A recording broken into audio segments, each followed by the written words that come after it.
Buenos días a todos. Espero que todos se encuentren bien. Bueno, Asocupa todos los años ha tratado de ir mejorando e ir buscando nuevas opciones para poder seguir culturizando, divulgando, dando experiencias y en función a los convenios, en función a los contactos, en función a las buenas relaciones que tiene la Junta Directiva a nivel de la región. Hemos tratado de que este año tengamos capacitaciones de manera más constante o con mayor recurrencia dentro de cada mes.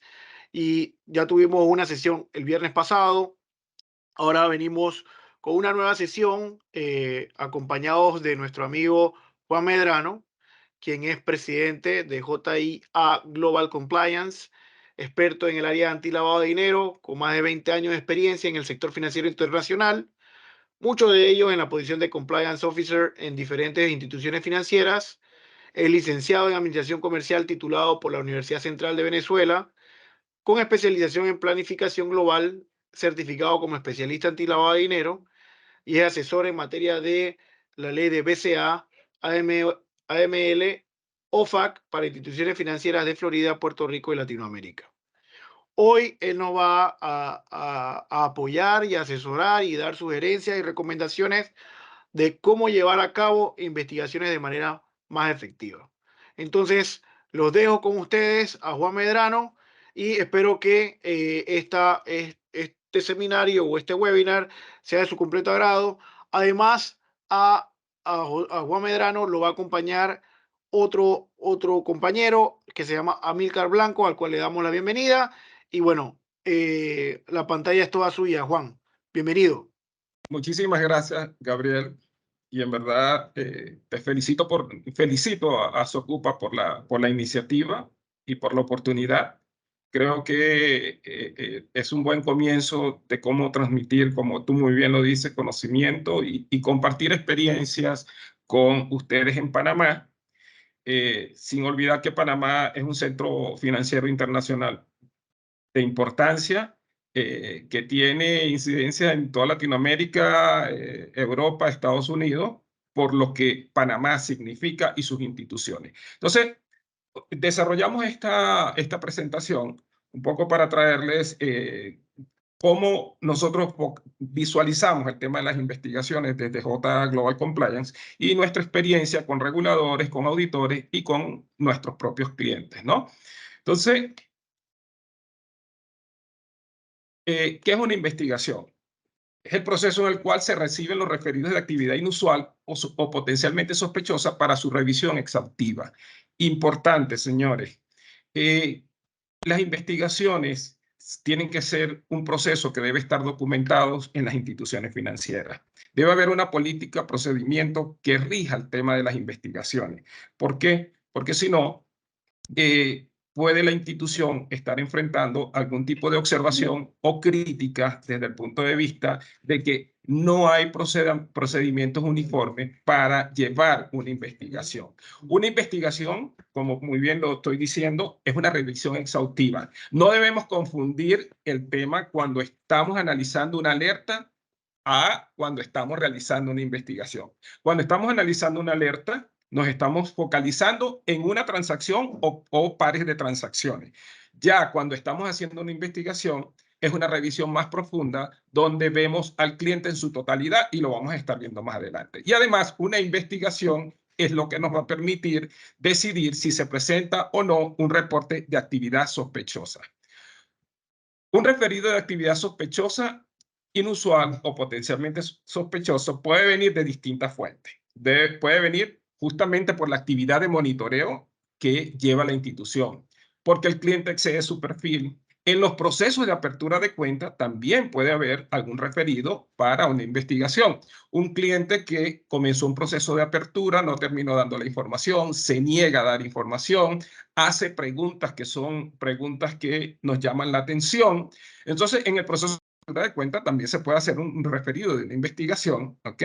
Porque en un proceso de apertura, vuelvo, insisto, también usted puede completar un reporte de actividad sospechosa. En los procesos de debida diligencia de revisión de clientes, también pueden surgir algún tipo de referido para hacer una investigación. En las transferencias diarias, en noticias negativas, pedidos de información por una agencia de ley y orden. Y aquí yo quiero detenerme un momento, porque he visto en instituciones donde les llega algún pedido de información, entonces se limitan solo a recabar la información que está pidiendo la agencia, suministrarla y no completan ningún tipo de investigación interna. Entonces, mi recomendación es que una vez que usted reciba un pedido de información por una agencia de ley y orden, usted tiene la obligación de hacer una investigación interna. No estoy diciendo que va a completar un reporte de actividad sospechosa, son dos cosas totalmente distintas. Entonces, usted recibe el pedido de información, usted tiene que investigar internamente ese cliente. De repente hace su investigación interna y ese cliente no ha tenido alertas, no ha tenido investigaciones, el cliente se comporta tal cual como lo dijo y por lo tanto usted no tiene que completar un reporte de actividad sospechosa. Pueden venir referidos por empleados, por directores de la institución, por oficiales. Importante, yo siempre aconsejo tener un proceso de referidos internos. Debe haber a disposición de todos los que integran la institución, bien sea en una red interna del banco, donde esté un formulario, donde los las distintas personas que conforman la institución puedan tener acceso a completar ese referido e enviarlo al departamento de cumplimiento. Guardando la confidencialidad, esto va a permitir guardar la confidencialidad. Cualquier persona de cualquier unidad de la institución puede hacer uso de ese referido y no comunicarle a su supervisor ni a su jefe de que está haciendo un referido porque de repente hay alguien bien sensible en la institución que pudiera estar involucrado en el referido y no tiene por qué saberlo. Entonces, importante que ustedes, y lo vamos a ver también más adelante de la presentación, que le damos algunos ejemplos de referidos que pudieran ustedes estar poniendo en práctica. Los look back de transacciones, mirar hacia atrás las transacciones también puede dar un paso a que se realice una investigación. Resultados de las auditorías también. Paso para atender una investigación. ¿Qué debemos seguir? Analizar el contexto del cliente, analizar las transacciones, hacer investigación de fuentes de Internet y establecer una conclusión. Esos 4 pasos son fundamentales para que usted pueda desarrollar una investigación. Si usted no conoce el contexto del cliente, su perfil transaccional, a qué se dedica el cliente, información demográfica, difícilmente usted puede estar llegando a una buena conclusión con relación a ese cliente. Por eso es importante la data que maneja la institución. Miren, es sorprendente la cantidad de errores en las datas que encontramos nosotros, porque aparte de capacitación, también prestamos servicios de hacer los risk assessment, ¿ok? Hacer las calibraciones de los sistemas de monitoreo. Señores, si usted no tiene una buena data, si usted en el core bancario no recoge información suficiente o en los sistemas periféricos, difícilmente usted va a poder llevar adelante un correcto proceso de monitoreo y por ende una correcta investigación. En estos días me encontré con un cliente que solo tenía en el core bancario, desde el punto de vista de asignación de riesgo, la actividad económica del cliente. No tenía origen de fondo, no tenía origen de riqueza.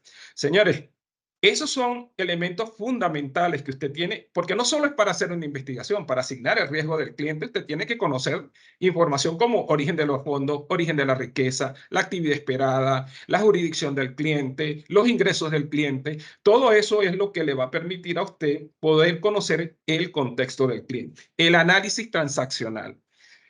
Pues es importante que cuando usted está haciendo una investigación, usted tenga un panorama completo de las transacciones del cliente. Por eso es que yo decía al principio, tienen que diferenciar cuando usted está analizando una alerta, cuando usted está realizando una investigación. Cuando usted está analizando una alerta, usted se va a centrar en ese grupo de transacciones o transacción que dio inicio a esa alerta. Pero cuando usted está haciendo una investigación, usted tiene que tomar en cuenta toda la transacción, las transacciones del cliente. Y cuando digo todas las transacciones del cliente, usted tiene que pasearse por ver todos los productos y servicios que tiene el cliente en la institución. He visto, por ejemplo, casos donde hay instituciones que no monitorean correctamente todo el tema de tarjetas de crédito, bien sea por dificultades en los reportes que mandan los procesadores o bien sea porque el sistema de monitoreo no le permite hacer ese monitoreo correctamente. Entonces, usted tiene que asegurarse que cuando usted está haciendo una investigación, usted tiene al cliente con todos sus relacionados. Es decir, y también lo vamos a ver más adelante, cuando usted está haciendo el onboarding del cliente, sus sistemas le deben permitir, ok, Juan Medrano es cliente nuevo. Ok, el sistema me debería permitir si Juan Medrano ya es un cliente existente. ¿Dónde, en qué otras cuentas está firmando Juan Medrano? ¿En qué otras cuentas, si por ejemplo hay cuentas jurídicas, Juan Medrano es accionista o Juan Medrano es el representante legal? Porque, insisto, cuando usted está haciendo una investigación, es el momento de usted saber qué está pasando con ese cliente. Y cuando me refiero a los análisis transaccionales también, otra cosa que me he encontrado es que dejan por fuera la actividad interna, las transacciones internas de los clientes. Señores, yo he visto casos donde la actividad interna de los clientes es más importante que la actividad entrante o saliente. ¿Por qué? Porque efectivamente ha habido patrones de lavado de dinero donde hay clientes que reciben de otros clientes internos y luego acumulan un monto y lo sacan. Si usted en su sistema de monitoreo no está considerando las transacciones internas, es hora de que revise porque las transacciones internas tienen que entrar en los sistemas de monitoreo.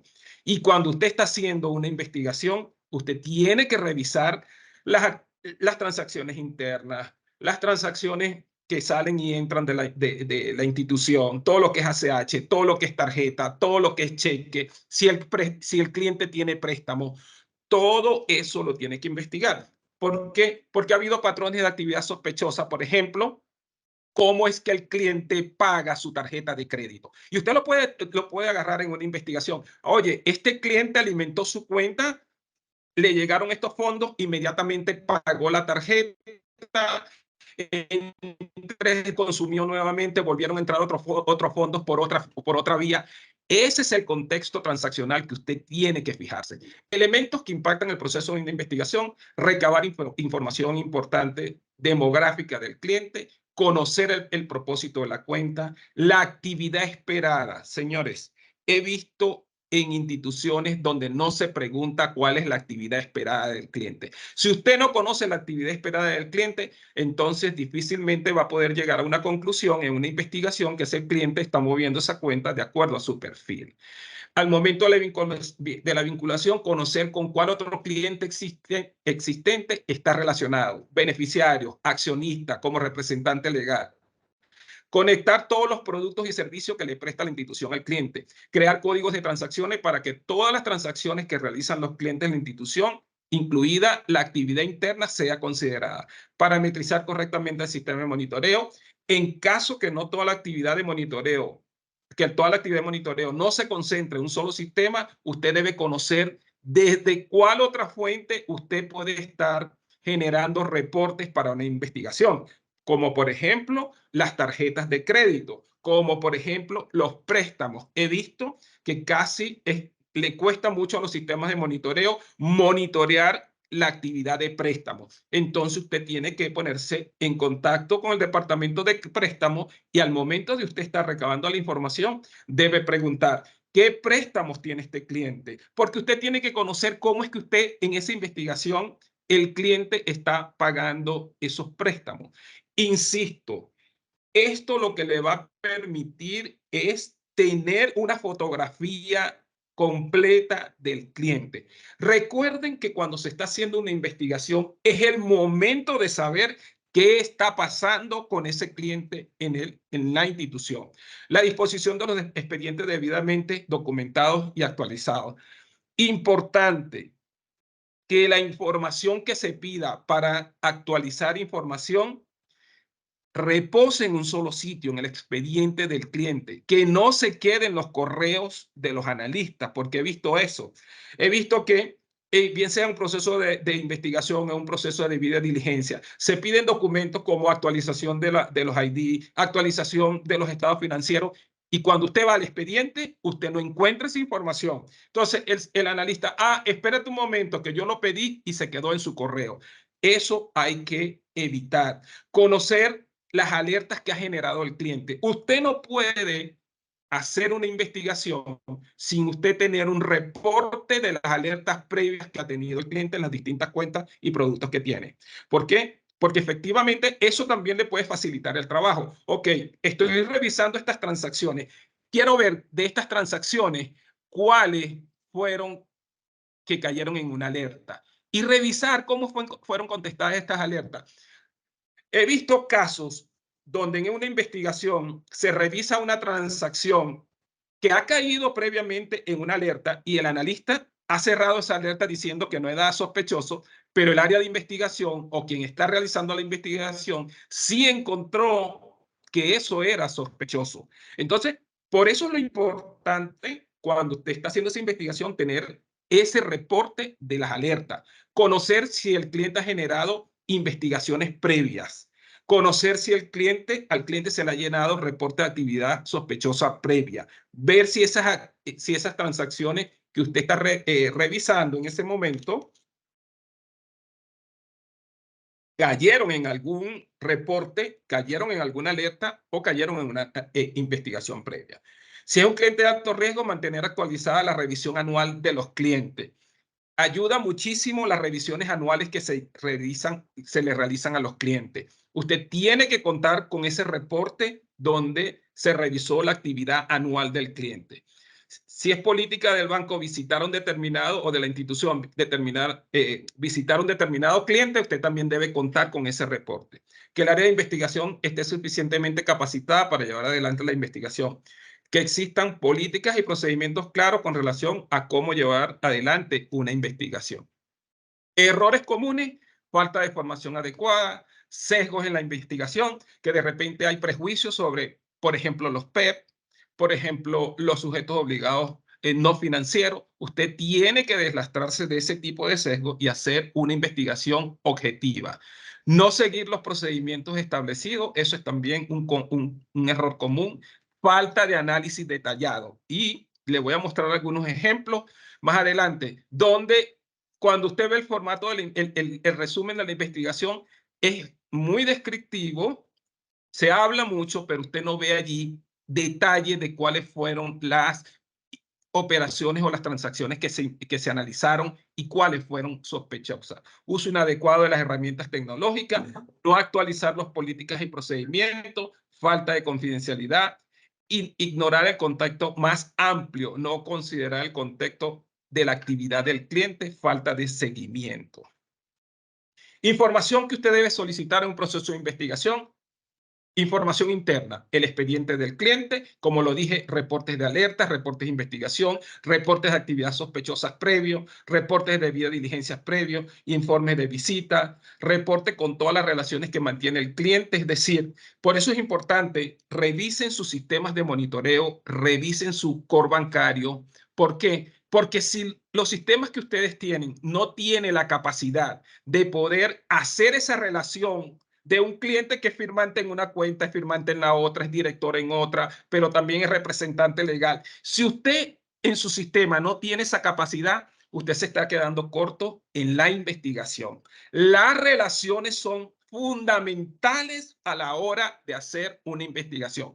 Porque en una cuando yo he visto casos que cuando ustedes cuentan con esa relación, han encontrado una trama de lavado de dinero que involucra muchísimos clientes, muchísimas cuentas internas, que si no haber sido porque usted las pudo haber relacionado, usted no se hubiese dado cuenta que ese cliente era firmante, era director, pero también era dueño y que había transacciones relacionadas entre toda esa cadena. Eso es fundamental. Reporte con todos los productos que mantiene el cliente. Usted antes de hacer una investigación, usted debe decir, el cliente tiene una cuenta de ahorro, tiene una cuenta corriente, además tiene una cuenta personal, una cuenta jurídica, tiene tarjeta, tiene un préstamo. Esos elementos los tiene usted que tener a la mano a la hora de hacer su investigación. El reporte transaccional. Usted tiene que tener un reporte sólido de las transacciones por productos del cliente y que ese reporte sea un reporte detallado. Yo encontré no hace mucho en un cliente que le estábamos calibrando el sistema de monitoreo y tenían una alerta que miraba a los países de alto riesgo. Pero ¿saben qué? Cuando nos pedimos el reporte, al sistema de monitoreo no estaba llegando el código de países de la transacción. Y yo le pregunté, ¿cómo es que tú estás monitoreando las jurisdicciones de alto riesgo y en el sistema no te llega el código de país? Efectivamente, esa alerta nunca había levantado nada porque no estaba llegando la información correcta. Cuando usted está frente a un reporte de transacciones, usted tiene que ver originadores, beneficiarios, propósitos, instituciones o bancos que están participando, jurisdicciones que están participando. Todo eso se lo tiene que dar el reporte. ¿Qué información? Lo que estábamos hablando antes era información interna, información externa, información financiera actualizada, estados financieros, carta de ingresos, carta de trabajo.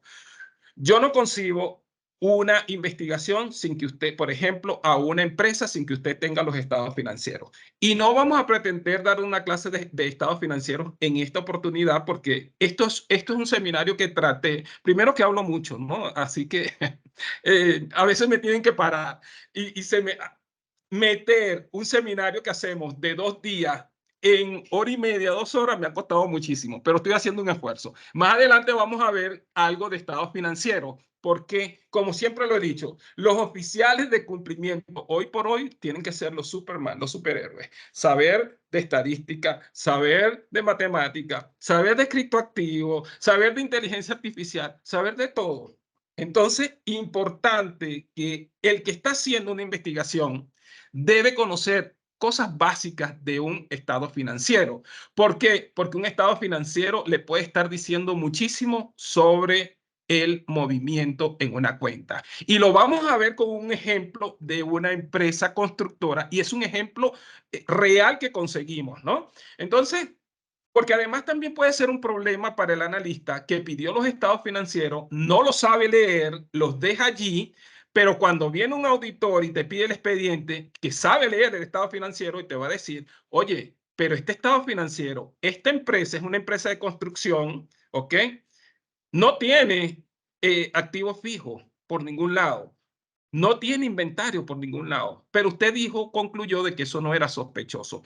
Entonces, mi recomendación, si usted tiene un estado financiero y usted está en el área de cumplimiento y usted no sabe leerlo, busque apoyo en el área de contabilidad. Siéntese, por eso es importante que todas las áreas de la institución se comuniquen, se comuniquen. ¿Por qué? Porque usted puede estar metiendo en un gran problema si usted pidió la información. Porque una cosa es cuando usted pide la información y no hace uso de ella, ahí tiene un problema. A no pedirla. Porque si no la pidió, bueno, no la pidió. Pero usted la pidió, había allí unos elementos de riesgo y usted no los consideró y ahí comienzan los problemas. Documentos vigentes, documentación de identificación vigente, declaración de beneficiario final. A mí me gusta mucho. Hay instituciones que he visto que tienen una declaración de beneficiario final, que cuando hacen la revisión anual de los clientes, pues solicitan que el cliente la llene nuevamente porque cuando usted está haciendo una investigación, usted tiene que asegurarse que los beneficiarios finales que le declaró el cliente son los reales. Por ejemplo, si usted está haciendo una investigación de un cliente que lo trajo al banco hace 10 años y él le declaró unos beneficiarios finales, yo creo que es un momento importante, después de 10 años que usted está haciendo una investigación por primera vez de ese cliente, pedirle que le actualice o que le diga, mira, siguen siendo los mismos beneficiarios finales. Pero bueno, eso es a criterio del banco. Carta explicativa cuando se encuentren noticias negativas. Señores, a las noticias negativas no se le puede pasar por encima. Pero bueno, hay que también estar pendiente de qué fuente. No es igual en un blog que una noticia negativa te aparezca en periódicos serios de distintos países o de periodistas serios. Si usted encuentra una noticia negativa, Usted por una noticia negativa hace una investigación, pero si usted no encontró nada, usted no tiene la obligación de llenar un reporte de actividad sospechosa solo por noticias negativas. No, usted debe conducir es una investigación y esa investigación lo debe llevar hacia que haya algo sospechoso o no en la actividad del cliente. Documentos soportes de la transacción que se están investigando, facturas, contratos de trabajo, contratos de servicios profesionales, documentos de exportación e importación. Por ejemplo, si usted está realizando una transacción en una investigación que tiene que ver con una exportación e importación, usted no se puede conformar, por ejemplo, con una factura pro forma. Eso es un grave error. Al momento de la investigación, ya pasó, yo lo acepto de repente en una transferencia donde el cliente todavía no tiene el producto y el proveedor le está diciendo, págame para yo poder enviarte. Pero ya después transcurrido un tiempo, que eso cae en una investigación y que usted solo se guíe por la factura pro forma, eso es un grave error. Usted tiene que pedir, si hay una carta de crédito, el bill of lading, toda la documentación de importación, de aduana. Usted tiene que pedir esos documentos cuando usted está en ese tipo de investigación. A veces se puede pedir la declaración de impuestos vigente, cartas explicativas de ciertas transacciones, el acta constitutiva del negocio con sus modificaciones cuando sea necesario, resoluciones de junta directiva, como por ejemplo si hay nuevos firmantes, si hay préstamos relacionados, usted tiene que pedir una resolución. Declaración de dividendos cuando hay transacciones que se están investigando que involucran fondos que vienen del negocio que mantiene el cliente hacia su cuenta personal. He visto muchos casos. Por ejemplo, Juan Medrano viene en fondos de JA Global Compliance. ¿Por qué bien? No importa que Juan Medrano sea el accionista único de JA Global. ¿Por qué es que están viniendo fondos de JA a la cuenta personal de Juan Medrano? Es que Juan Medrano es empleado de JA. Eso es perfecto. Bueno, justifíqueme eso. Es que es un decreto de dividendo.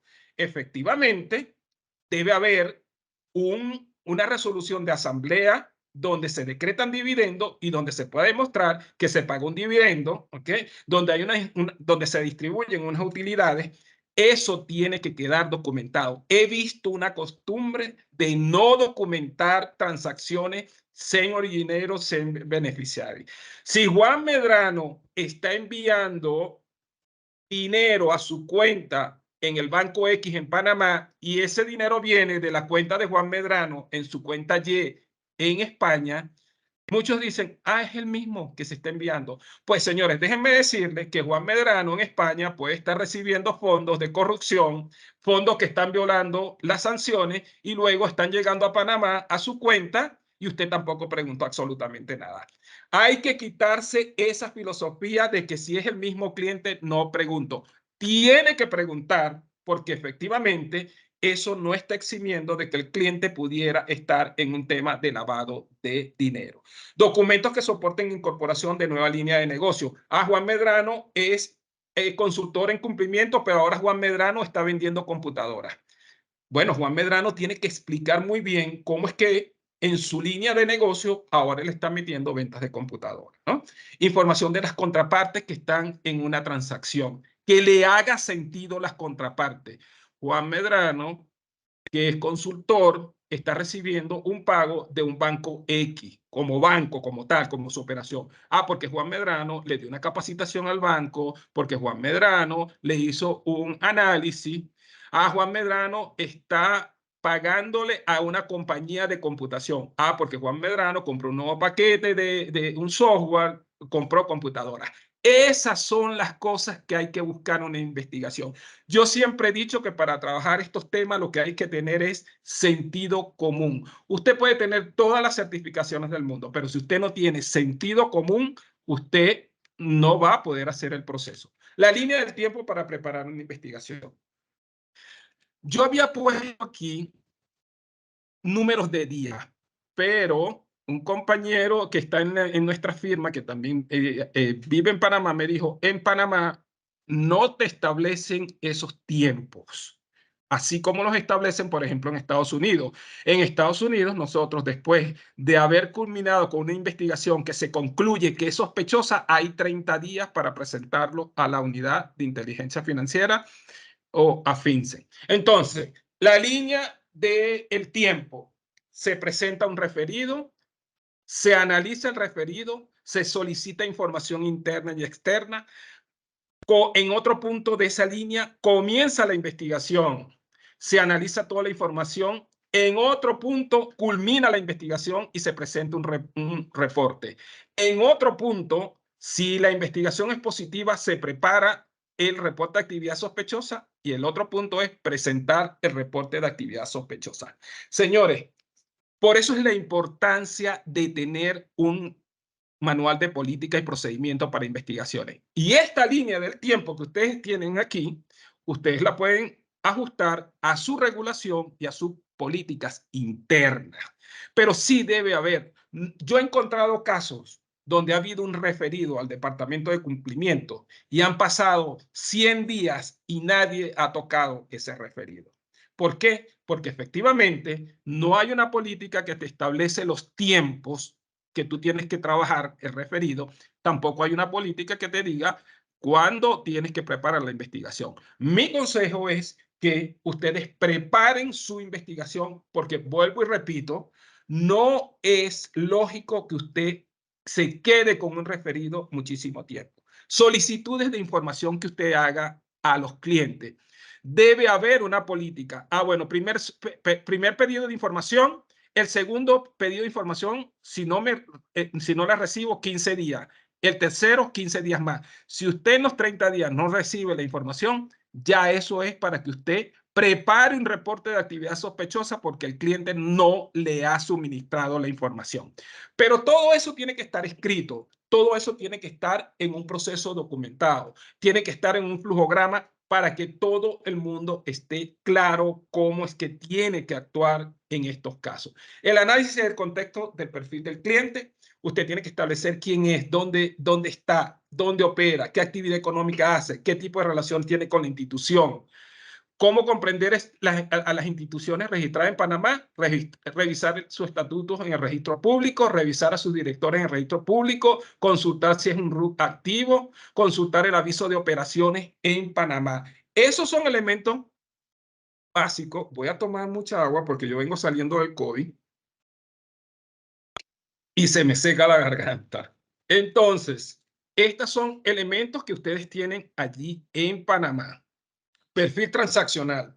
¿Qué dijo que transaccionaría? ¿Con quién ha transaccionado? ¿Cuál es el origen y destino de los fondos? ¿Qué contrapartes tiene? ¿Con qué jurisdicciones está transaccionando? ¿Cuál ha sido su transaccionalidad histórica? ¿Se parece a la transaccionalidad que declaró? Por eso es que es importante usted preguntar al inicio de la relación: dígame un estimado, cuántas transacciones y el monto. ¿Por qué? Porque no es lógico que José Pérez abra una cuenta que le demuestre que tiene ingresos por $10,000 y José Pérez está transaccionando por $500,000 y usted no haga nada. Entonces, esas son las cosas que hay que estar pendiente en el perfil transaccional. El perfil financiero: ¿cómo es que dice el cliente que construyó su patrimonio? ¿Cuál es su patrimonio? La magnitud de sus ingresos. ¿De qué actividad provienen sus ingresos? ¿Es razonable la magnitud de sus ingresos con la actividad económica? Ese perfil financiero es importante que ustedes también lo puedan ubicar. Entonces aquí vamos a ver algo de la información financiera. La información financiera te permite dimensionar económicamente al cliente, determinar su perfil transaccional es consono con lo que recibe, determinar si las magnitudes de las transacciones que se realizan tienen sentido, identificar posibles inconsistencias relevantes.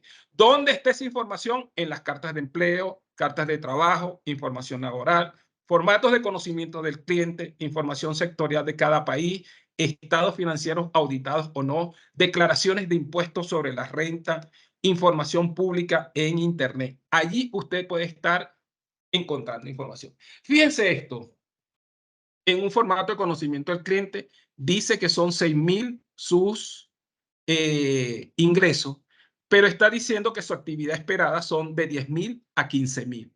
Eso no hace sentido, señores. Que yo tenga 6,000, pero voy a ingresar 10.000. Esos fondos son un capital invertido que usted tiene, son fondos de otro familiar, son otras inversiones que usted tiene. Usted tiene que hacer esas preguntas, porque si no, ya desde el inicio, usted está haciendo un onboarding errado. Que vuelvo y le repito, le va a complicar contestar una alerta y le va a complicar también hacer una investigación. Por eso es que digo que todo es sentido común. Cuando usted está abriendo una cuenta, ¿a qué se dedica el cliente? Sus ingresos y lo que espera pasar por la cuenta son elementos fundamentales que tienen que hacer sentido. Usted les puede estar abriendo una cuenta a una ama de casa que dice que el dinero proviene de su esposo, pero que espera una actividad de $1.000.000 en su cuenta. Usted no puede abrir una cuenta así. Usted tiene que ver, porque, una ama de casa que no trabaja, ok, el ingreso puede venir del esposo, pero entonces usted va a tener que pasar a conocer, a aplicar el conocimiento al cliente al esposo, porque es la fuente directa de los ingresos que usted va a estar recibiendo en esa cuenta, ¿no? Los estados financieros, balance general, estado de resultados, movimientos de patrimonio, flujo de efectivo, notas a los estados financieros. Importantísimas las notas a los estados financieros. Análisis vertical y horizontal es lo que le va a permitir, por ejemplo, los activos corrientes, qué porcentaje representan de total activo. Establecer esos porcentajes para usted poder ir viendo en el balance cómo es que están representados esos porcentajes. Y además las variaciones, cómo es que varía una cuenta, cómo que varía una cuenta del balance de un año a otro. O sea, que los ingresos del cliente pasaron de $500.000 a $5.000.000, eso le debe llamar la atención, esas variaciones. Por eso es que les decía al principio, no es solo pedir la información, sino es saber analizar la información. Entonces, esos análisis verticales y horizontales, estos son, como les dije, seminarios por separados que nosotros hacemos para darle estas herramientas a los analistas del área de cumplimiento. Hay razones financieras que también no voy a pasar, razones a revisarlas cada uno. Hay razones financieras de liquidez, el capital de trabajo, la liquidez, cómo se mueven las cuentas por cobrar, cómo se mueve el inventario. Son cosas que usted tiene que saber. Se las voy a dejar acá en la presentación. Siempre me gusta hacer este tipo de presentación bien, que vayan bien al detalle para que ustedes por lo menos las tengan como también de referencia. El uso de las fuentes de información a través del Internet. Usted tiene que empezar, si usted tiene clientes internacionales, por ejemplo, cuáles son las fuentes públicas que hay en cada uno de esos países. En su país, cuáles son las fuentes públicas disponibles. Miren, por ejemplo, esta es una información este es un caso real. Un cliente del Banco del Sector de la Construcción en Panamá presenta la siguiente información financiera de un año a otro. Esta información debe guardar coherencia con el perfil transaccional. Por eso insisto. ¿Qué se espera conseguir en el estado financiero de una constructora? Importantes tamaños de activos fijos, al menos que los alquile, ¿no? Que alquile la maquinaria. Si alquila los equipos, debe tener gasto de alquiler. Poseer inventario de materia prima que usan los proyectos de construcción. Poseer un pasivo más o menos cuantioso. Muchos financian a largo plazo. Debe tener desglosado su costo de venta. Debe tener un egreso importante por conceptos de salario o pagos a contratista. Esto es lo que usted espera saber. Entonces, cuando vemos ese mismo ejemplo, que es un caso real, no tiene activo fijo. ¿Dónde están los activos fijos? ¿Será que los alquilan? ¿Dónde está el inventario de materia prima? ¿Por qué un pasivo tan bajo? ¿Por qué un pasivo solo de $200.000? ¿Por qué tanta variación en el patrimonio? El patrimonio pasó de 5 millones a 8 millones. ¿Por qué no se mueven los activos no corrientes y las cuentas por pagar? Vuelvo, insisto, esto es un caso real y fíjense cómo estamos llegando a conclusiones en una investigación. Entonces, ¿por qué sus ingresos no vienen de la venta de su actividad principal? Los ingresos vienen de ingresos financieros que pasaron en el 2020 de 38 millones a 65 millones. Les estoy diciendo que esto es un caso real, ¿no? ¿Por qué posee ingresos financieros tan altos?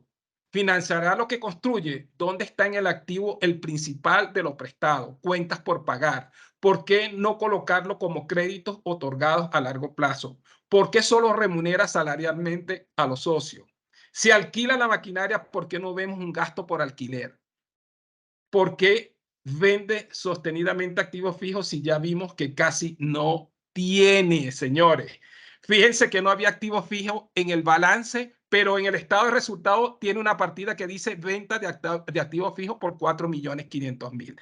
Se fijan, insisto, y soy fastidioso, lo importante de saber leer los estados financieros. ¿A qué se debe tanto crecimiento en ingresos y en utilidades? ¿Se corresponden estos resultados con la situación del COVID? Porque eso también hay que tomarlo en cuenta, lo que está pasando en el exterior. Entonces, fundamental, señores, como ya los vimos, todo ese análisis. Pasamos entonces a la comprensión de las contrapartes. Voy a apurarme. ¿Qué hora tenemos? Bueno, voy para 1 hora. Porque después va a venir Amilcar que va a explicar cómo luce un análisis transaccional. Entonces, la comprensión de las contrapartes debe hacer sentido las contrapartes que estén en líneas de negocio muy parecidas y si no, debe haber una justificación. Las transacciones, debe haber coherencia entre las mismas con el contexto del negocio, dónde se lleva a cabo la transacción, por qué producto viene la transacción, producto de tarjeta, wire transfer, ACH, crédito. El ciclo económico del cliente también hay que entenderlo, haz que las transacciones le hagan sentido. Usted puede estar identificando banderas rojas en ese análisis. ¿Y estas banderas en qué consiste? Consiste en comparar comportamientos transaccionales o conductuales de los clientes con comportamientos que se han identificado como potencialmente sospechosos al ser este el modo en que han actuado los delincuentes en el pasado. Por eso es importante, señores, que ustedes tienen que consultar todas estas tipologías que saca su regulador. Y si tiene clientes internacionales, entonces usted debe saber que también, por ejemplo, en Estados Unidos, FinCEN saca tipología, en Venezuela hay tipología, en toda Latinoamérica, en México, en Argentina, y ahí les dejamos algunos sitios web donde usted está identificando tipologías y que se tiene que usted familiarizar. Cuando estamos haciendo una investigación, lo que estamos tratando de buscar es patrones y comportamientos que son atípicos en el cliente. Por eso es importante toda la información interna, la información externa, apoyarse en herramientas estadísticas para hacer los análisis. Documentos no aceptados. Increíble cómo yo he visto documentos que soportan transacciones, que son documentos mutilados, que son documentos alterados, que no se pueden elegir, que no se pueden leer. Miren, pasó un caso real que les voy a contar. Fue esta institución que daba corresponsalía a un grupo de bancos en una determinada jurisdicción.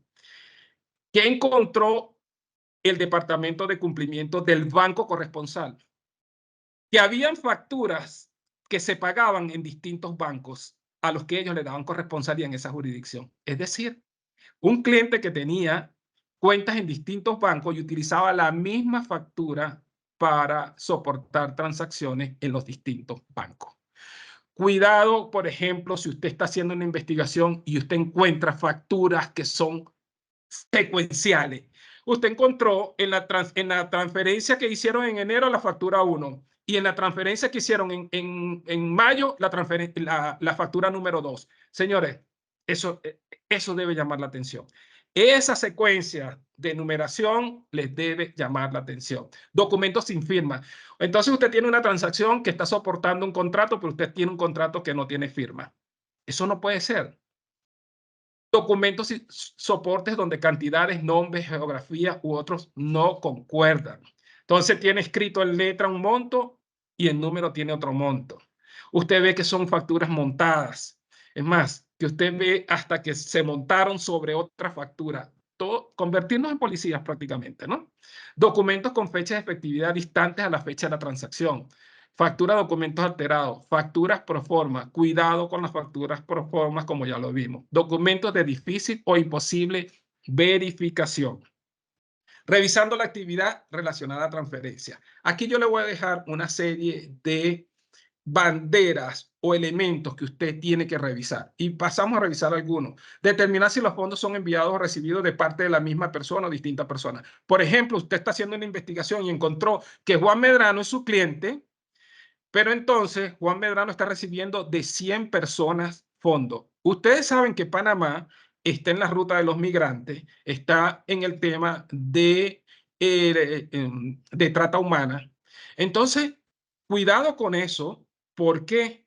Porque allí en Panamá, efectivamente, hay una explotación de los migrantes. Alguien está recibiendo esos fondos. Si usted tiene a Juan Medrano, que está recibiendo muchos fondos de distintas personas, y es allí donde yo hago hincapié que a veces despreciamos los montos pequeños. Ok, yo puedo despreciar un monto pequeño si es una actividad, si es una transacción puntual, pero ¿cómo es que Juan Medrano está recibiendo 100 transacciones en montos pequeños y redondos en su cuenta? Y usted va a decir que eso no le llama la atención porque son montos pequeños. No se fije por el tamaño de la cantidad. Usted se tiene que fijar, ajá, ¿qué tan frecuente es eso? ¿Quiénes los están enviando? Entonces, Juan Medrano, que está en Panamá, recibe fondos desde Venezuela, de cuentas relacionadas a Venezuela, a México, a Centroamérica, que es la ruta de los migrantes. Eso le debe llamar la atención. Entonces, corroborar la información pública, fondos recibidos o enviados a gobiernos extranjeros o a personas expuestas extranjeras.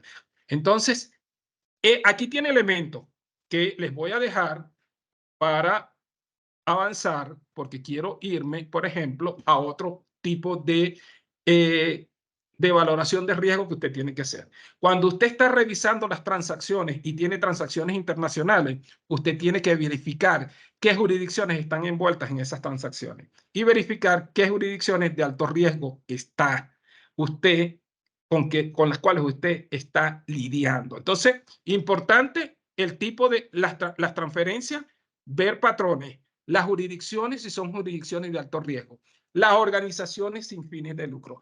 Yo insisto en lo siguiente. Por eso es que las capacitaciones son importantes. No es igual cuando usted está analizando, usted está investigando a una institución sin fines de lucro, cuando usted está investigando a una cuenta comercial jurídica.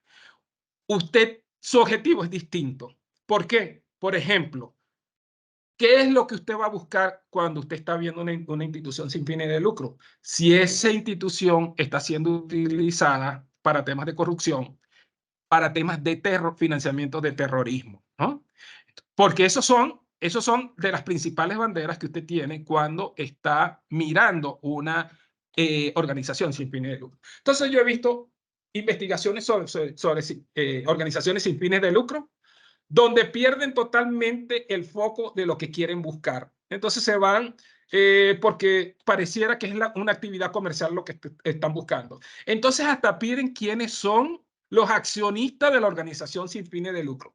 Fíjense que totalmente separado de lo que es una organización sin fines de lucro.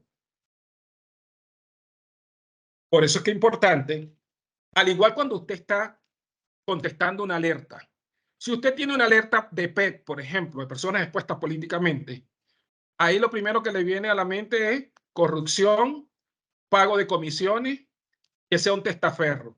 Ahí es donde usted tiene que marcar su ojo. Si, como les dije, organizaciones sin fines de lucro, corrupción, temas de terrorismo. Revisando la actividad de cheque, usted tiene que revisar que el cheque sea emitido para cubrir gastos normales. Si un cliente está emitiendo un cheque, ¿para qué está emitiendo ese cheque? ¿Okay? El volumen de los cheques emitidos, el volumen de los cheques recibidos, quién firma, quién endosa los cheques, números de cheques recibidos, la secuencia de los cheques, como les dije, importantísimo. Si hay un cliente que usted está investigando y usted ve que recibió 10 cheques y los 10 cheques tienen una numeración consecutiva, allí usted tiene una alerta en esa investigación, ¿no? Las cuentas corresponsales, importante revisar. Si usted da corresponsalía, revisar que no se esté dando corresponsalía sobre corresponsalía, ¿no? Los volúmenes que se están moviendo por la cuenta corresponsal. Patrones, identificar patrones de actividad sospechosa sobre jurisdicciones en las cuales están moviendo esas cuentas corresponsales. Por ejemplo, los MSB y los Non-Banking Financial Institutions. Los MSB, que son las remesadoras, las que cambian cheque. Aquí entra también el tema de todo lo que es criptomoneda, todo lo que es transferencia de dinero. Primero, en el caso de Estados Unidos, revisar si ese MSB tiene un registro con FinCEN. Si es en Panamá, revisar que tenga licencia para hacer ese tipo de negocio. Normalmente, todo lo que sea transferencia de dinero debe tener una licencia. Entonces, confirmar que se requiere una licencia y si no la tiene, usted tiene que verificar si la jurisdicción no requiere. Si hay cambios de cheque envueltos, si hay depósitos de cheque, como les dije, todo el tema de depósito, por eso es importante cuando yo les decía, si usted está analizando al cliente y usted tiene que el cliente recibe depósitos de cheques remotos, usted tiene que estar pendiente de dónde están viniendo esos cheques, porque puede haber fraudes con esas capturas de cheque. Ya esto lo hablamos, señores, las cuentas relacionadas. No saben la cantidad de clientes, personas naturales, que tienen cuentas, compañías de inversiones privadas, compañías holding, compañías fachadas registradas en paraísos fiscales. Juan Medrano registró su compañía en paraíso fiscal, pero tiene una cuenta en Panamá. Y como les dije, bueno, el analista dice que como Juan Medrano es el dueño de esa inversión, de esa compañía de inversión privada en el paraíso fiscal y se está mandando a su cuenta, él no tiene por qué revisar nada porque ahí no hay nada sospechoso porque solo Juan Medrano. Pues déjenme decirle que las compañías de inversión privada son un vehículo para lavar dinero. Son un vehículo para lavar dinero. No estoy diciendo que son ilegales ni tampoco que no se pueden usar, pero tiene que tener cuidado con este tipo de compañías de inversión privada, compañías de negocios internacionales, compañías holding, compañías fachadas. Cuando se esté al frente de este tipo de empresas, mirar sus estatutos, tratar de identificar quiénes son los beneficiarios finales, analizar la jurisdicción donde fue incorporada. Los PEP, como ya lo vimos, si usted tiene una investigación sobre un PEP, usted tiene que investigar mucha noticia pública sobre esa persona, pedir mucha justificación de sus ingresos, estar seguro que lo que estamos viendo es producto de su actividad legal y no es que no envuelve allí algún tipo de testaferro, algún tipo de corrupción.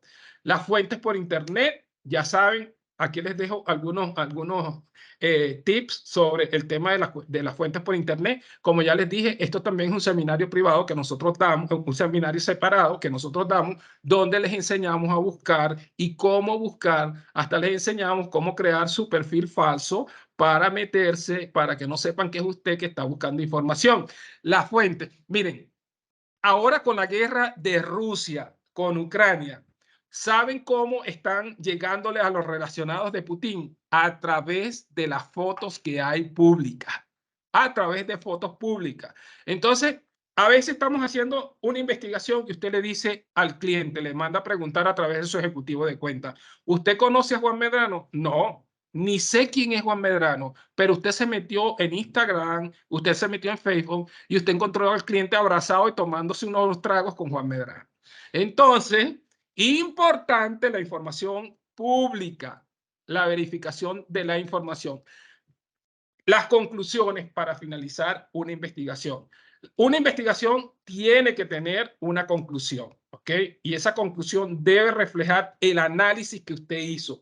Usted debe decir, se analizó esto, encontramos que esto es sospechoso porque cae en un tema de estructuración o porque encontramos que el cliente no justificó la actividad. Usted tiene que decir una conclusión en su investigación para que esa investigación sea soportable.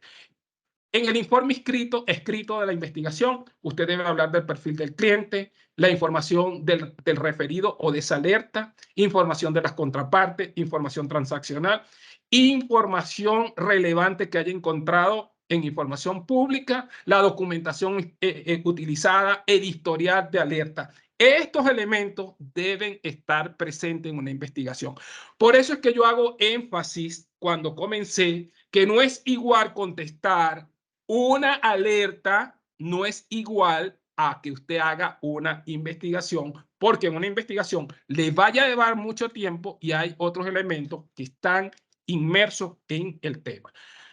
Debe haber un resumen de la situación de riesgo del cliente. Usted debe decir por qué es riesgoso mantener esa cuenta, ¿ok?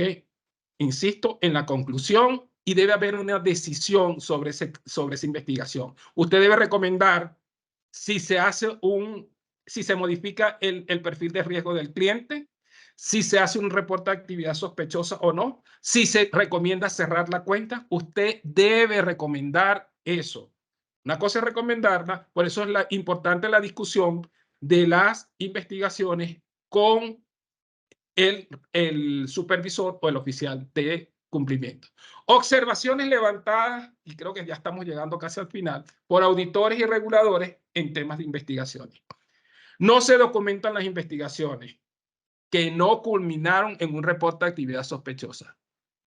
Usted tiene una hoja, dice, se analizó la transaccionalidad y no hay nada sospechoso. Eso no es una investigación. Si usted dice que eso no debe tener un reporte de actividad sospechosa, usted debe documentar. No se lleva un registro de aquellas investigaciones que no culminaron en actividad sospechosa. Investigaciones sin ningún tipo de análisis. Investigaciones que reflejan falta de análisis por parte de la persona que la realizó. Investigaciones que no son aprobadas por un supervisor o por el oficial de cumplimiento. Investigaciones que no indican la fecha cuando se culminó y, de ser positiva, se dificulta a partir de qué día usted va a llenar el reporte de actividad sospechosa.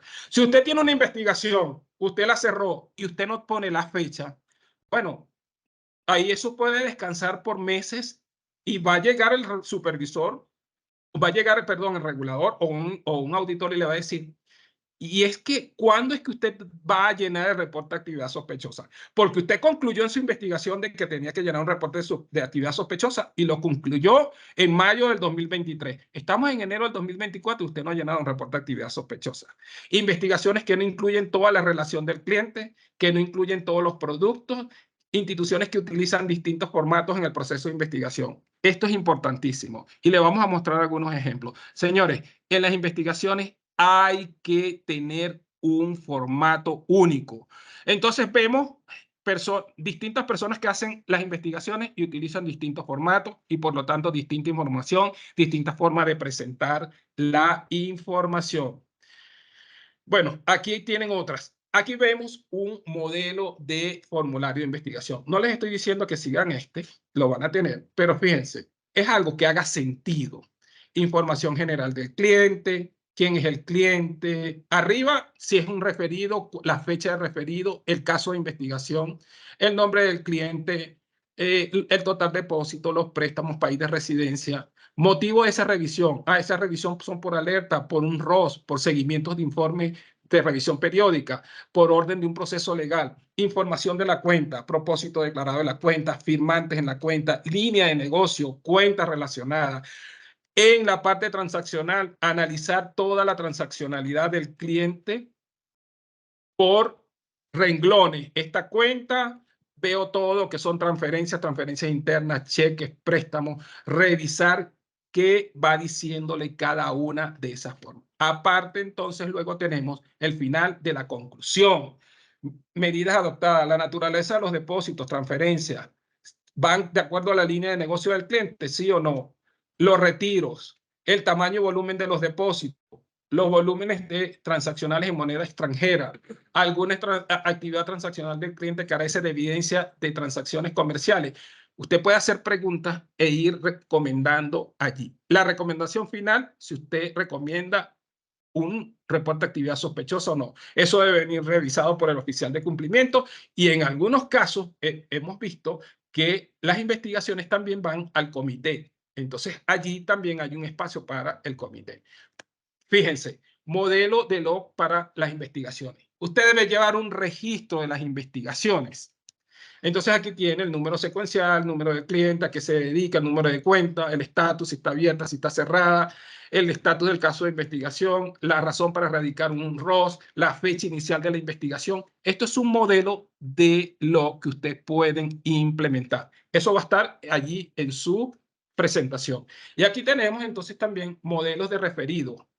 Un referido de actividad sospechosa, ¿no? Porque y esto debe estar a disposición de todo el mundo, porque un buen referido de actividad también le puede estar facilitando el tema de la investigación.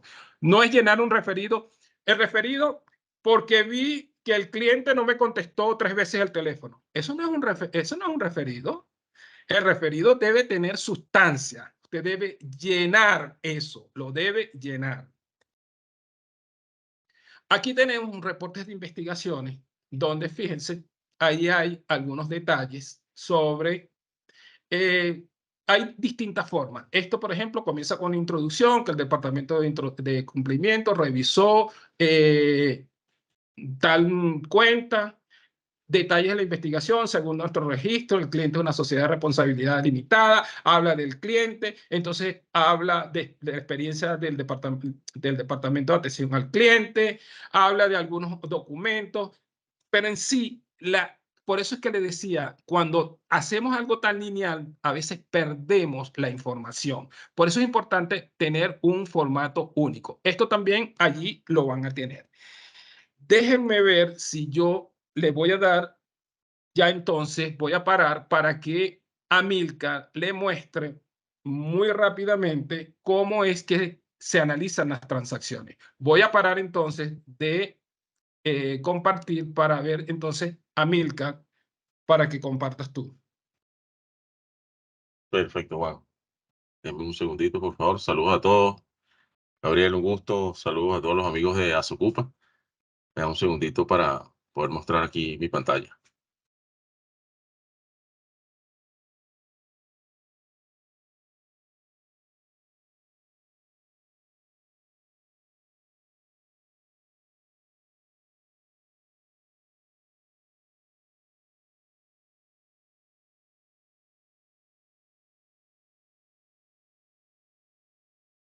Listo. Por favor, me dejan saber si pueden ver ahí la pantalla que estoy compartiendo. Sí, pero la puedes ampliar, Amilcar, ¿o no? Voy a intentarlo. Ya va.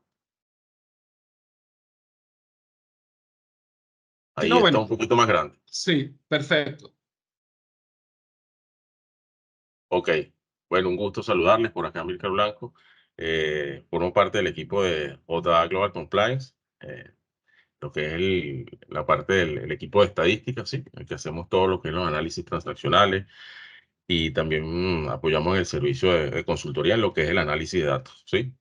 Por acá, como bien les comentaba Juan hace unos minutos, vamos a mostrarles cómo nos apoyamos o cómo podemos apoyar las investigaciones, en este caso, investigaciones desde el punto de vista transaccional, a través de herramientas de analítica de datos, ¿sí? Que en este caso le vamos a estar compartiendo el uso de Power BI, pero bien podríamos estar haciendo uso también de herramientas como Excel, herramientas como Tableau, Click, que son también algunas herramientas a través de las cuales podemos hacer visualización y análisis de información cuantitativa, ¿no?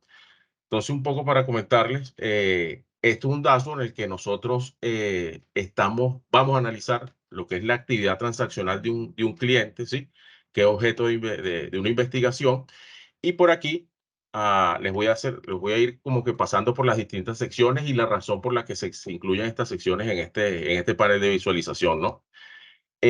Como bien lo comentaba Juan hace unos minutos también, aquí es sumamente importante el tema de la identificación de los datos y la identificación del cliente, ¿sí?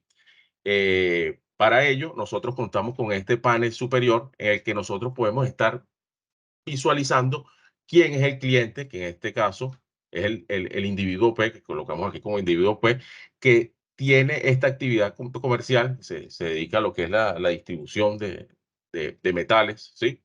Está ubicado en esta jurisdicción y tiene este riesgo este riesgo en este caso estaba asociado a un cliente de alto riesgo, algunos sistemas de monitoreo, por ejemplo, algunos sistemas transaccionales, el riesgo 1 está registrado como riesgo alto y este es uno de esos casos, ¿sí? Entonces, por acá podemos ver cuál es la identificación del cliente, esa información que de primera mano tenemos del cliente y además de dónde a dónde está siendo objeto de análisis esa data transaccional. Por aquí podemos ver que es desde el 3 de enero de 2020 hasta el 8 de abril de 2021, ¿sí? Amílcar, permíteme interrumpirte un momento allí. Claro, Juan. Importante esto que está señalando Amílcar. Cuando usted está frente a una investigación, y esto que está mostrando Amílcar es, por ejemplo, usted tiene un cliente que tiene 300 transacciones. Usted no está en la capacidad de mirar las 300 transacciones.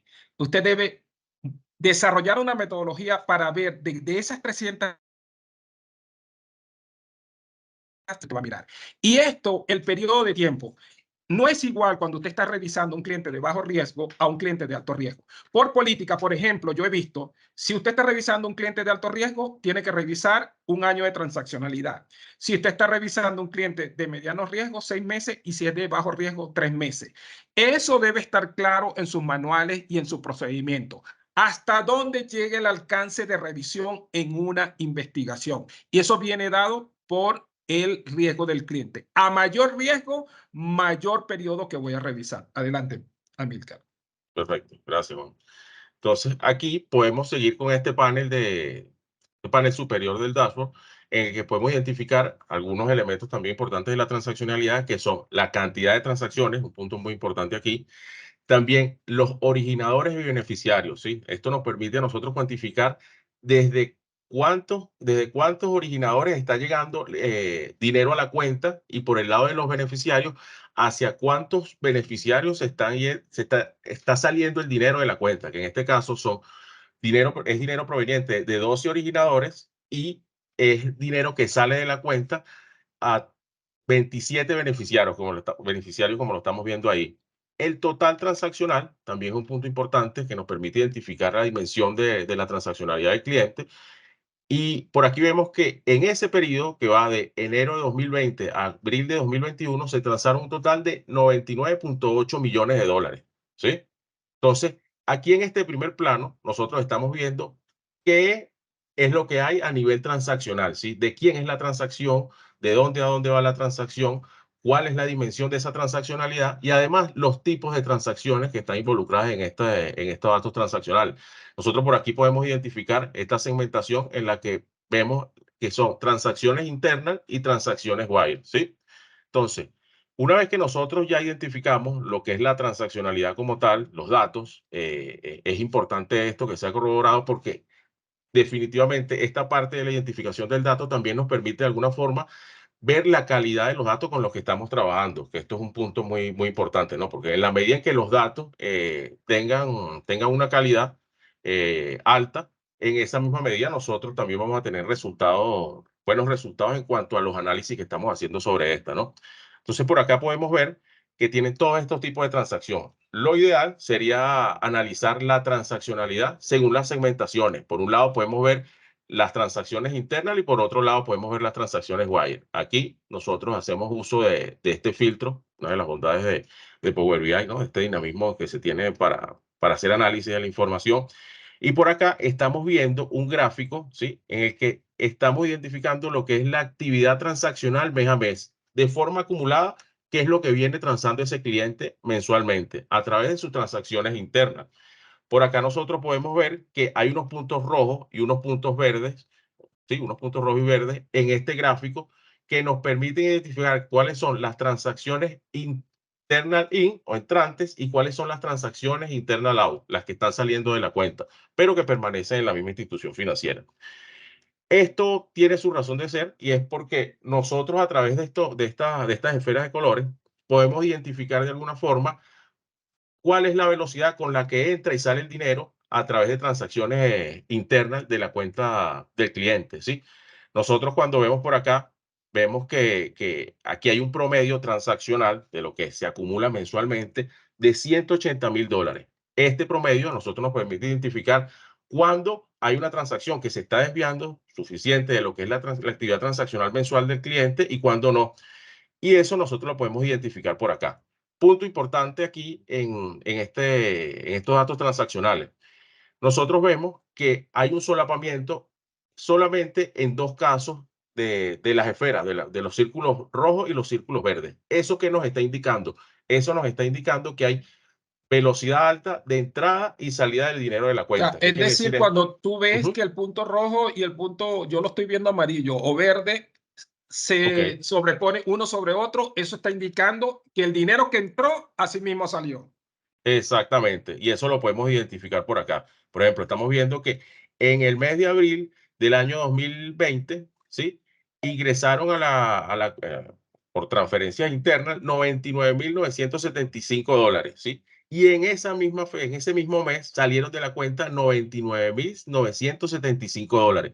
Cuando nosotros nos paramos sobre este mes en particular, vemos que esa transacción la identificamos por acá, en esta tabla que se nos actualiza, donde podemos ver quién es el beneficiario de la transacción, quién es el originador de la transacción, el tipo de transacción y la fecha de la transacción y el monto, ¿no? Aquí es importante ver este detalle del monto porque recuerden que aquí a mano izquierda, donde tenemos el gráfico, estamos identificando la transaccionalidad de forma acumulada.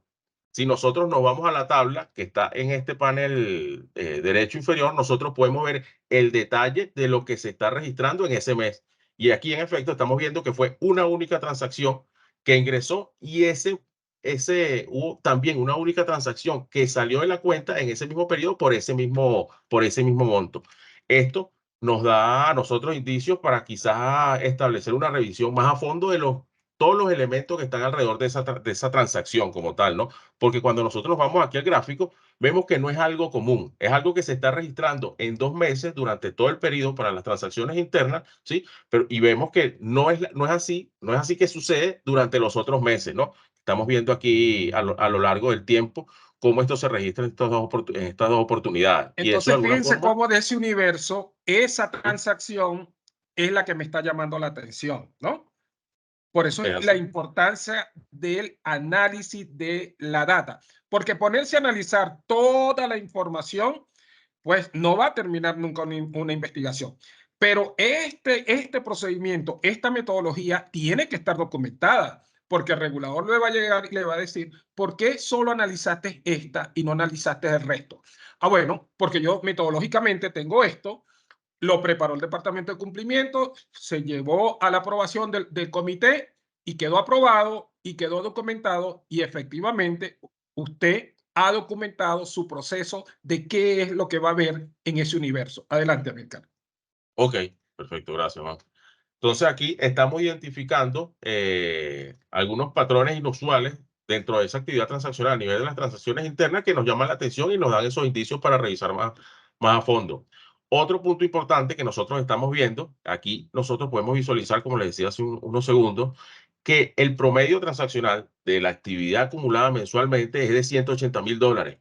Hay algo que llama nuestra atención por aquí y es esta transacción de diciembre del año 2020 que se está registrando un monto acumulado de $463,000. Algo que está por 2 veces por encima poco más de 2 veces por encima de lo que es la media transaccional mensual del cliente. Cuando nosotros hacemos clic sobre esto, ¿sí? Podemos tener el detalle y vemos que no es un grupo, no es un conjunto de transacciones, no fueron varias transacciones que se hicieron, sino que fue una única transacción por ese monto, ¿sí? Que es una transacción interna al transferir, es decir, el cliente recibió esa cantidad de dinero por parte de este cliente que aparece identificado aquí como individuo 11. Estos también son elementos importantes que nosotros tomamos en consideración en las investigaciones y que los datos nos los van reflejando en la medida en que nosotros avanzamos en el análisis de esa información desde este punto de vista visual, ¿no? ¿Sí?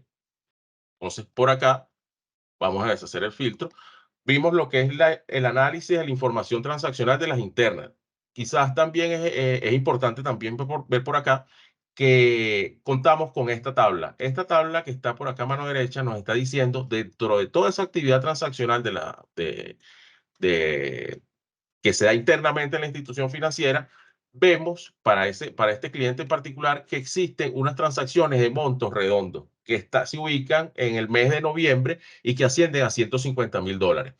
No es común que hayan transacciones de montos redondos, en este caso son montos redondos múltiplos de 10.000. No es común porque estamos viendo que hay un único mes es donde se está registrando esto, y esto definitivamente nos da indicios para ir a noviembre y hacer zoom sobre noviembre y qué está pasando en noviembre con esas transacciones que están ubicándose como cifras de montos redondos, ¿sí? Por acá Sí, vamos a... normalmente cuando usted Ujú. compra, por ejemplo, si es una empresa, usted no paga $300, usted no paga $1.000, porque hay un tema de impuestos que está metido allí, y entonces ya eso va con decimales, va con céntimos, y no es, o sea, no es normal que en un mes, como lo está diciendo Milka, usted tenga un cliente recibiendo transacciones de puro monto redondo. Eso debe llamar la atención. Es así. Entonces, aquí un poco vimos lo que es la transaccionalidad de las internas. Vamos a evaluar ahora lo que es la actividad transaccional de las wires, ¿no? Si nosotros hacemos la segmentación, ¿sí? Y clicamos sobre todos los tipos de transacciones que estamos viendo en esta data, vemos que de esos 99.8 millones de dólares que se movieron en la cuenta, ¿sí? Cuando nosotros nos vamos únicamente a las transacciones wire, vemos que de los 99 millones, 98 millones se están registrando en actividad transaccional asociada a las wire transfer, ¿sí? Esto también nos da indicio de que la gran masa, la mayor parte del dinero se está moviendo a través de este tipo de transacción, y nos da indicio para que nosotros revisemos con mayor profundidad porque es la mayor proporción del dinero que se está moviendo, ¿no? No que sea menos importante la actividad transaccional de las internas, porque no es así, ¿no? Pero definitivamente hay una más importante dinero que está pasando por las wires y que también debe ser objeto de análisis. Aquí, bajo la misma lógica que estábamos aplicando cuando estábamos haciendo el análisis de las transacciones internas, podemos ver... Bueno, señores, si, Ajá. si se desconecta mi conexión es porque estoy en Guatemala y acaba de temblar, ¿no? Así que adelante. Ok. Ok. Aquí nosotros podemos ver en este gráfico a mano izquierda, ¿sí? Que tenemos los puntos verdes y los Yo me puntos quedo. rojos que están asociados a las transacciones. Tenemos que salir. Bueno, Amilcar, tú continúas porque estoy aquí en una oficina y me dicen que tengo que salir, pero continúa. Ok, ok, Juan, seguro. Ten cuidado. Ok, entonces, como les comentaba, aquí podemos nosotros identificar lo que son las transacciones entrantes y las transacciones salientes en función del color de las esferas que estamos viendo, ¿no? Aquí, a lo largo del tiempo, ¿sí? Podemos identificar que estas transacciones tienen un comportamiento quizás un poco errático, ¿no? No pareciera existir un patrón a simple vista que nos dé como que esos indicios de que algo está dándose de manera inusual en esa transaccionalidad. Que nosotros buscamos identificar con esto, al igual que con las transacciones internas, la velocidad con la que entra y sale el dinero de la cuenta, ¿sí? Esta vez de la institución financiera como tal, ¿no? Sale hacia otra institución y llega de otra institución también. Entonces, por acá nosotros podemos ver que existe una diferencia promedio que no es tan similar a como nosotros estamos viendo la diferencia entre lo que entraba y salía a nivel de las internas, ¿sí? Que se registra para todas las transacciones. Aquí vemos que no necesariamente hay una velocidad importante para esta transaccionalidad del mes de enero, quizás para esta de diciembre, pero sí vemos que existe para septiembre, para agosto y también para julio. También tenemos algo de velocidad en la transaccionalidad de entrantes y salientes para el mes de abril, donde vemos que de los 2 millones que ingresaron en la cuenta para ese periodo, salieron 3 millones. Es decir, salió más de lo que ingresó la cuenta. Eso de alguna forma también nos da indicios de velocidad en la transaccionalidad. ¿Qué nos llama la atención dentro de esta transaccionalidad como tal? Esto que está por acá. No sé si recuerda que hace unos segundos les comentaba que existe un comportamiento errático en la transaccionalidad. Vemos que suben, bajan, no hay un patrón muy definido de que crece o decrece de alguna forma durante un periodo, sí, pero aquí estamos viendo que además de que existe esa cierta velocidad en la entrada y salida de dinero para estos meses, vemos que existe un grado de asociación lineal importante. ¿Qué quiero decir con esto? Vemos que entraron 5 millones de dólares, 5.600.000 dólares en el mes de julio y salieron $4.175.000 en el mes de julio.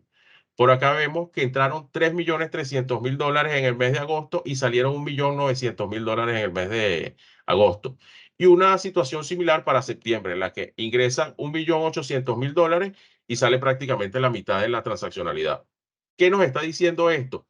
Este grado de asociación lineal o esta correlación que estamos viendo en estos movimientos nos dan indicios de que hay una actividad inusual en cuanto al comportamiento que se registra en meses anteriores, porque no necesariamente, además de que, pues, como comentamos hace minutos, no hay una fuerte velocidad de entrada y salida del dinero. A manera general, en lo que se está viendo en la transaccionalidad, para estos meses estamos viendo que sí existe una velocidad importante, al menos es una velocidad un poco mayor a la que se registra en el resto de los meses, y además se da en 3 meses consecutivos.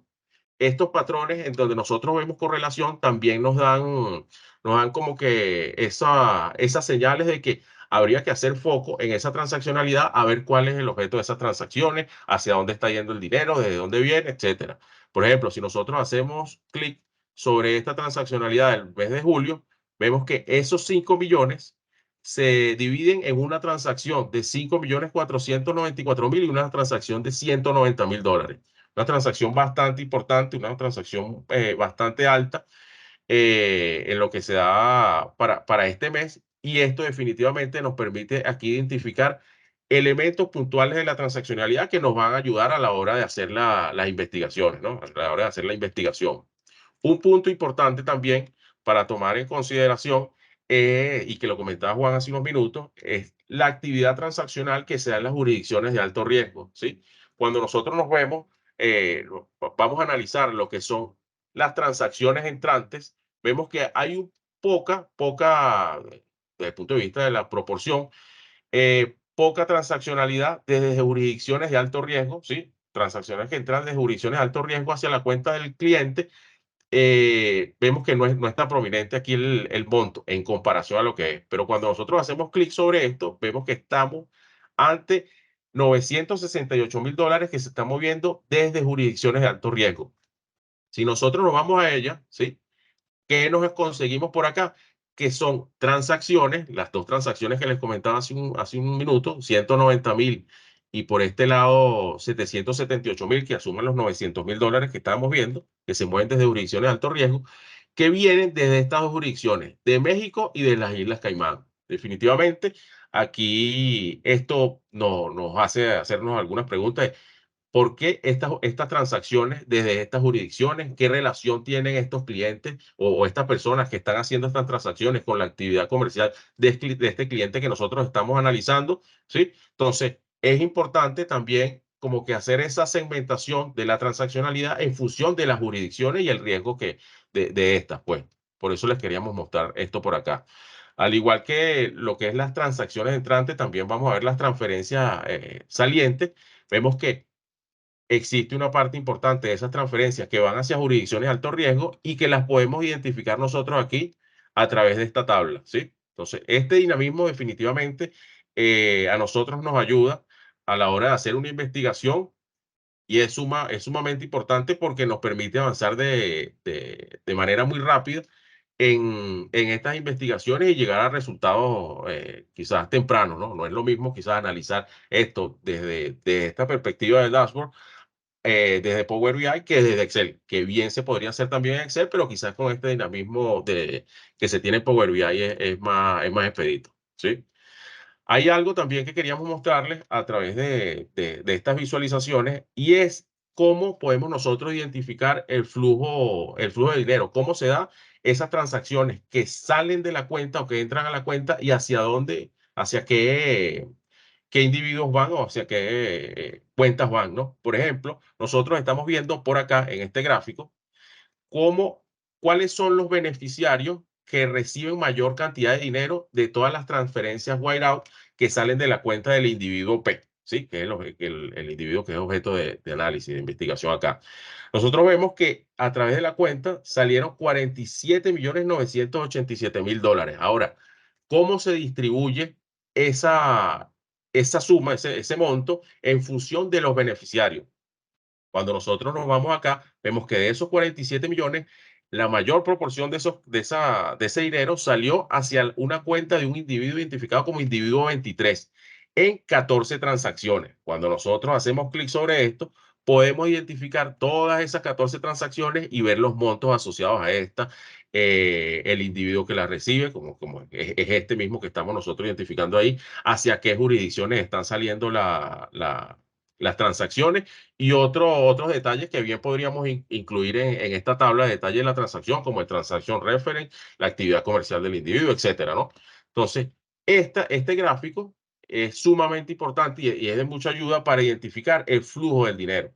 Nosotros podríamos identificar el flujo del dinero en función de dónde, hacia dónde va, a través de las wireout y también a través de las wire-in. Nosotros podemos identificar por acá que a nivel de las wire-in se mueven 50 millones de dólares. Y de esos 50 millones de dólares que han ingresado a la cuenta a través de este tipo de transacción, 42 millones, que es una proporción bastante importante, han provenido desde el cliente identificado, del individuo, perdón, identificado como individuo 33, que cuando nosotros hacemos clic podemos ver todos los datos transaccionales o todos los datos, todo el detalle de esa transacción a nivel de las distintas visualizaciones y también a nivel de esta tabla donde podemos identificar otros aspectos que detallan la transaccionalidad como tal, ¿sí? Entonces, esto es un poco lo que nosotros queríamos mostrar a ustedes de cómo se pueden utilizar herramientas de analítica de datos para apoyar el proceso de investigación. Como bien les comentaba ahí Juan,